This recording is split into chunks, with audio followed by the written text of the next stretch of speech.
As we look here, this is in obviously I got some New Orleans clips, and I have some Alabama clips for you. And I like filming. I don't want to waste any motion. This was John Stinchcomb, played a long time. I coached him in college, coached him in the NFL. But right here, when you see John, again, there's all the common mistake of this drill is I'm trying to work on speed. I'm trying to work on quickness. I want to see where the elbows are. I want to see where the hands are. Okay. But you see here, the common mistake here for John is he's got a little lean.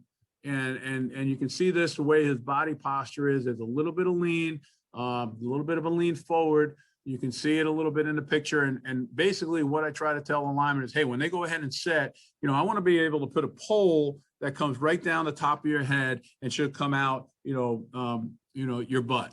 All right. So that's the kind of body position that we want these players in. This is probably one of the best players I've ever coached, Jari Evans. And again, they come in all different sizes, all different places. I mean, he went to Bloomsburg. I believe we took him in the 4th round. This is all his rookie year right here. But you see here, he's setting. I like the fingers opened up a little bit. His posture is good here. We talk about knees inside the ankle as we go. All right, now we take the same drills and we come here. So Damian George and Emil Ecker, okay, our right guard, they're sitting in here and we work on this set. And you can see here, most of the guys that I'm dealing with now, in college, coming back to college, they're low hand carry, and this is the challenge that I have here, and I've had with players that have come from the college level to the NFL. The thing that you're going to find from me is that you have all these coaches that go out, they do all these clinics, they talk about independent punching, whatever it is, and it's fine, and I'm not saying none of that stuff works. But we're trying to get to these core principles that I truly believe in and have done for a long period of time, where everywhere I've been. We're in New Orleans. We threw the ball more than anyone, had the least amount of sacks in the history of the NFL during that period. We cut down the sacks when I became the line coach at Jacksonville. We were in the top 5 all the time in New Orleans. And it's not because of me. I can promise you that. It's because of the principles that we taught on how to get them better. What bothers me, and this is my big deal, okay?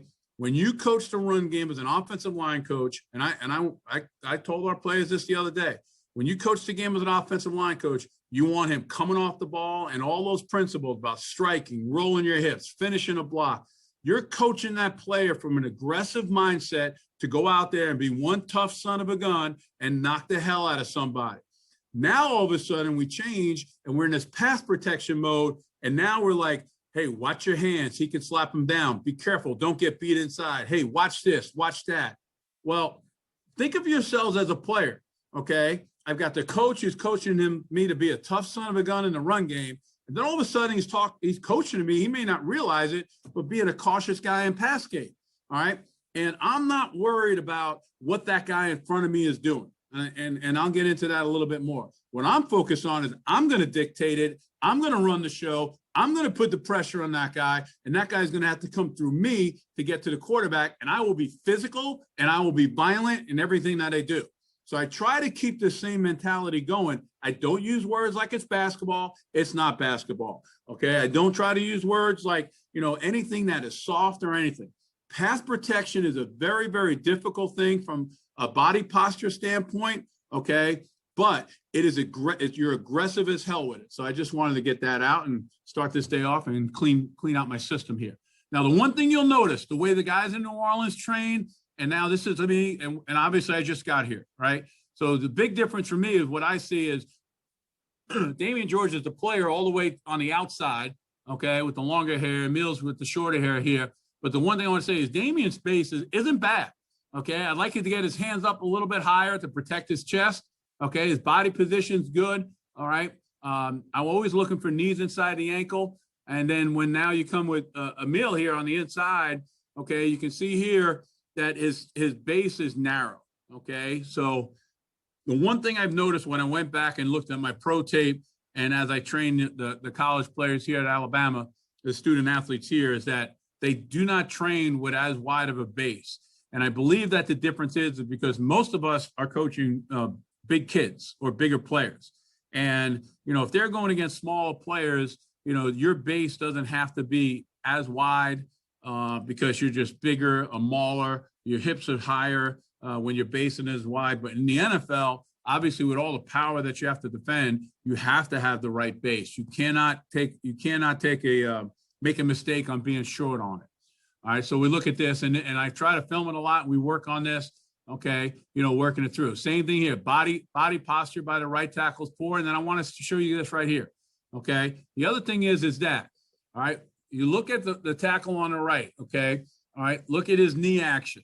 All right, look how high off the ground he is. All right, the one thing is you want to be able to move and operate with your feet as low to the ground as possible, so you can redirect, so you can put your foot in the ground, all right, so you can be grounded, so you can work center line training, all right, meaning that your body position, the power of your body is within your core, as you go.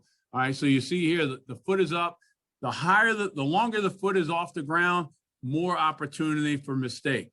The lower the foot into the ground, less opportunity to make a mistake. So we don't want that. And then you see here the body position. All right, we want them up. Inside at the guard position, you can see here, again, with our hands. The footwork's not bad. All right, it's a kick, it's a drag. We want to drag a little bit more with that foot and see, we want to see like a rooster tail come up, on this turf with all those black pellets that are in the ground. Again, not trying to lift. So it's always a kick and a drag, or a kick and a slide.